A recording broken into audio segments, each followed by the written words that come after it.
You thought the fountain of life was just a myth? The real key to longevity isn't water or food. It's air. In 2025, my Lord unlocked humanity's chains of aging. For the first time, we are granted the chance to partake in the divine fountain of life, gifted from heaven. Without Earth's air, no human being could survive on this planet. The toxic-free and pure air is the true fountain of life. You know, the human quest for longevity, for perfect health, maybe even eternal youth, it's a story that feels as old as time itself, doesn't it? Absolutely. For, well, literally 10,000 years, you hear these myths, these whispers about a fountain of life. Yeah, this legendary source that could supposedly grant all those things. It's always been this beautiful, tantalizing mystery, forever, just out of reach. Until now, perhaps. Well, that's the thing. What if I told you our sources suggest this ancient enigma was kind of remarkably unlocked back in 2025? Unlocked. And not just unlocked, but fundamentally redefined. Our material presents this breakthrough as nothing less than a divine revelation. A divine revelation, wow. Exactly. And here's where it gets really unexpected. The fountain of life, these sources argue pretty forcefully, was never water. Not water. That's the classic image. I know. Our deep dive today is going to unpack this really compelling argument that it was, in fact, always air. Air. Specifically, air described as pure, non-toxic, and as pristine as heaven itself. Okay, that's a very specific description. It is. So our mission today is to explore how our everyday air apparently became what the sources call the lifespan shackles. We need to understand what this heavenly pure air actually means, and crucially, how it's now supposedly possible, according to this material, to actively create this fountain of life using specific technology. Right. So starting with those lifespan shackles. Yeah, okay, let's unpack this core idea. Our sources open with a pretty stark claim that instead of, visible chains, the Creator embedded the shackles of a limited lifespan invisibly within every single breath we take. That's a powerful concept. Isn't it? That the very act of living is also, paradoxically, the mechanism limiting it. Yeah. So what exactly are these invisible shackles, according to the sources? Well, it's fascinating how specific they get. They don't just talk about general pollution, They precisely identify these invisible threats as microtoxins. Microtoxins. Yeah, things that silently enter the body and just accumulate over time. Think of them as incredibly insidious culprits. We're talking about a whole cocktail of things. Like what? Like acidic and alkaline gas irritants, chemically synthesized volatile organic compounds, VOCs. Right, VOCs, yeah. And what's particularly concerning, ultrafine particulate matter. This isn't just the PM 2.5 or PM 10 we hear about. No, this is particles smaller than PM 0.1. So particulate matter less than 1/10 of a micrometer. Wow, that's hard to even imagine how small that is. It's thousands of times smaller than a human hair. And finally, they mention pathogenic microparticles so tiny they can apparently easily evade our body's natural defenses, like our skin and lungs. So it's not just dirty air like smog that you can sometimes see or smell. It's this constant microscopic invasion, almost imperceptible. Pretty much, yeah. And what do our sources say is the cumulative effect of these microtoxins building up over years and years. It sounds like it's more than just a minor annoyance. Oh, far from it.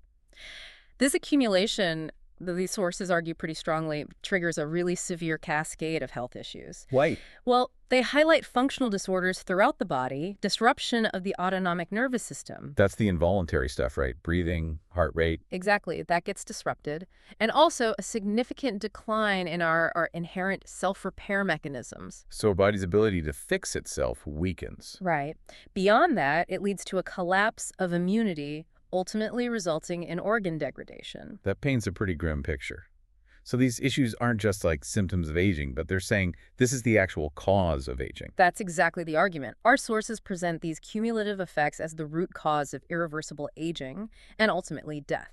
They explicitly define this whole process and these specific microtoxins as my Lord's lifespan shackles. Lifespan shackles. It's a powerful metaphor, almost unsettling, suggesting these limits aren't just random attacks, but somehow embedded in the air we have to breathe. It's a challenging idea, definitely. Right. Okay, so that brings us to the obvious next question. If toxic air full of these invisible lifespan shackles is the problem, What's the solution? Right. Our sources define a very specific kind of air as the real fountain of life, something they call heavenly pure air. It sounds almost, mystical, but I guess it has a precise definition. It does, and this is where the revelation becomes actionable, you could say. The sources provide a clear, concise standard for what constitutes this heavenly pure air. Okay. They call it the 6 free conditions, and these are presented as absolutely crucial. You need all 6 to unlock those lifespan shackles. 6 free. Okay, what are these 6 conditions, and how do they go beyond what maybe you or I might think of as just clean air? They are incredibly stringent, designed, it seems, to address every single one of those microtoxins we just talked about. Right. So first, no particulate matter, and that specifically includes those ultrafine particles below PM 0.1. Okay, not at all. Second, no bacteria. Third, no toxins, so that covers the chemical VOCs, the gas irritants, all that stuff. Yeah. Fourth, no smoke. Fifth, no odors, which implies a really complete removal of volatile compounds. Makes sense. And finally, sixth, no heavy metals. Wow. That's incredibly comprehensive. It's not just sterile. It sounds like it's devoid of pretty much anything potentially harmful. So the significance is really hitting all 6 of those conditions. Absolutely. The sources are very clear on this point. Only when air meets every single one of these 6 free conditions does it become, in their words, the sacred breath that unlocks the lifespan shackle. The sacred breath. Yeah. And they really emphasize the nature of this fountain, contrasting it directly with the old myths. They state it's not drunk like water, but breathed into the lungs. Right, air. It's air, and it's not a legend, but a reality now made possible, and not a myth, but a gift of science and divine grace. This framing is really key to understanding the whole context here. It's a powerful narrative, isn't it? Blending this ancient human quest with a very specific modern revelation. But, okay, defining heavenly pure air is one thing. Actually, producing it is another challenge entirely. Exactly. So our sources introduce a specific technology. It's called the Air 6 Free Maze Purifier. Ah, the maze purifier. Yeah, which they refer to as one of the sacred unlocking instruments granted by my Lord. So this isn't just a concept. There's a tangible technological answer proposed. Indeed. This is where the theoretical solution becomes practical. If we connect this back to the bigger picture, this device is explicitly designed to systematically eliminate those very lifespan shackles we discussed by transforming ordinary air into this really stringent 6 free standard. It's described as a highly engineered 5-step purification process. 5 steps. Okay, let's walk through it because the mechanics sound quite sophisticated. What's happening in those initial stages when the air first goes into the system? Okay, so step 1. The air enters what's called a primary negative ionization chamber. Ionization, like static electricity. Sort of. Think of it like a microscopic charging station. The viruses, bacteria, those tiny nanoparticles, they get hit with an electrical charge. And these charged particles are then much easier to capture. They immediately hit a HEPA prefiltration layer, which grabs the larger stuff, PM 2.5, dust, pollen, microplastics. Standard HEPA stuff. Right. But here's what's interesting. According to the sources, VOCs and chemical toxins are also neutralized at this stage, and importantly, without relying on activated carbon. Oh, that is interesting because activated carbon is in so many purifiers, but it gets used up. Exactly. So this claims a different neutralization method right at the start. It's not just filtering, it's actively charging and neutralizing. Okay. What happens next? Is it more of the same? Kind of. Step 2 involves the air immediately moving into a secondary negative ionization zone. Think of it as a second, maybe more intense round of this electrical treatment. Okay, double dose. Yeah. It's meant to further neutralize any remaining pathogens and actively break down chemical toxins at a molecular level. The idea seems to be ensuring a really substantial level of purification before the air even gets to the more advanced physical trapping mechanisms later on. So it's like a double-layered attack on these invisible chains. Okay. And then comes step 3, which sounds like where the maze idea starts to come in, the electrostatic dust collection maze box. That's right. So by this point, most of the remaining contaminants, the really small stuff, is electrically charged from the first 2 steps. Okay. All those charged particles are then drawn powerfully into this box. Inside, there are multiple electrostatic plates. Think of them like super magnets for charged particles. Oh. They attract and, crucially, permanently lock these ultrafine pollutants, bacteria, viruses, nanoparticles.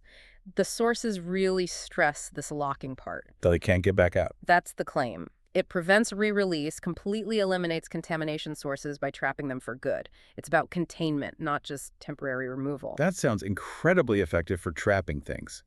But the name maze purifier still makes me think there's something else going on, like a physical maze. What's the maze effect in step 4? This sounds really interesting from an engineering point of view. It really does. The maze effect is step 4, and it seems like a clever use of physics. The air is forced through a complex, multi-angled maze structure. Okay, like sharp turns. Exactly. And the key idea is that nanoparticles, because they're so incredibly tiny and have almost no inertia, apparently cannot follow these sharp, abrupt turns in the airflow. They essentially get flung out of the main airstream. Oh, I see. So they can't make the tight corners like the air molecules can. Precisely. They crash into the maze walls, which are described as being positively charged. So they hit the wall and get stuck there by electrostatic attraction. Trapped again. Yep. The sources describe it quite vividly, actually. They say, every turn is a trap, ensuring nothing escapes. It sounds designed to make sure even the most elusive, tiniest particles are physically removed and contained. It really does sound like an ingenious design. A serious piece of tech focused on complete elimination.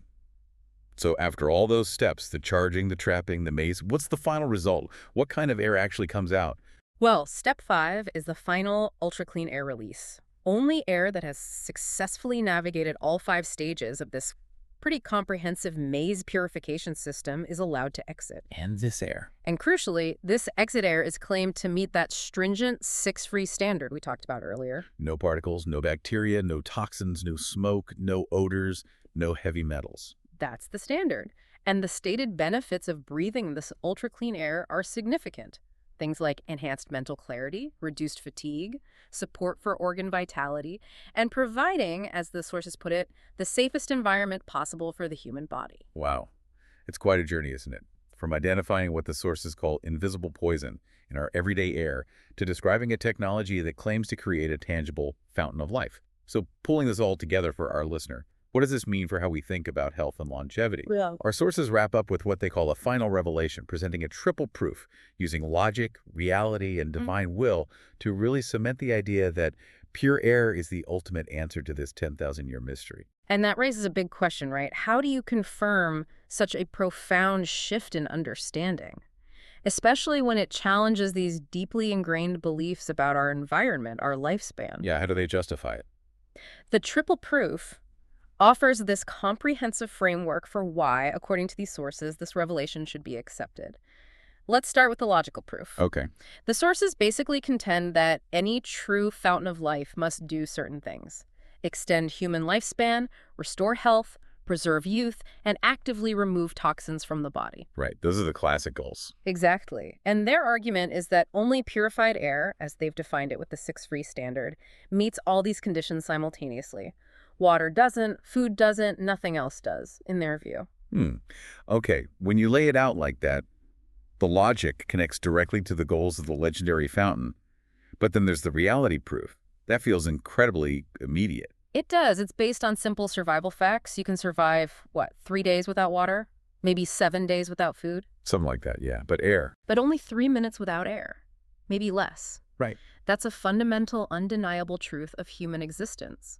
It highlights air's absolute, immediate necessity for survival, far beyond food or water. Okay. Therefore, the sources present air as the true God that governs life and death, kind of provocative language, but it underscores its foundational role. A role they argue we've overlooked while searching elsewhere. Precisely. It directly challenges our common perception of what truly sustains us. And then there's the third proof, the divine will proof, which, as you mentioned earlier, really ties into the whole revelation aspect of this. It adds a deeper, maybe spiritual layer to the scientific claim. Absolutely. According to the spiritual framework presented in our sources, there was a plan. My Lord cast a veil, is how they put it. This allowed mankind to first focus on even worship water, perhaps as a necessary step in our development. A temporary focus. Until, they say, a chosen one would unveil the true meaning of air in 2025. And the Air 6-free maze purifier itself is explicitly called one of the sacred unlocking instruments granted by my Lord. So the tech itself is part of this divine plan. That's the implication. It directly ties the technology and its timing appearing in 2025 to this overarching divine purpose. It suggests a preordained moment for this knowledge to be revealed, and importantly, acted upon. It provides a grand narrative for it all. It all seems to converge on what these sources call the great misunderstanding. And, it makes a certain kind of sense, doesn't it? Human eyes for millennia could only see water. They couldn't see the invisible threats in the air or easily conceive of its purifying potential. Right. Physical water is tangible. Air is air. So this led ancient prophets and sages, even if they received, say, divine hints, to misinterpret them, according to the sources. They thought the fountain of life must be a mysterious spring or some magical water. When, according to this view, it was always pure air. And now, for the first time in history, humanity has a new capability. Precisely. For the first time, humanity can, as our sources state it, actively create its own fountain of life. Not just find it, but create it. Yeah. The material really emphasizes that this isn't about passively waiting for some divine rain or finding a hidden spring. It's about opening the gateway to longevity with their own hands, using this understanding and this specific technology.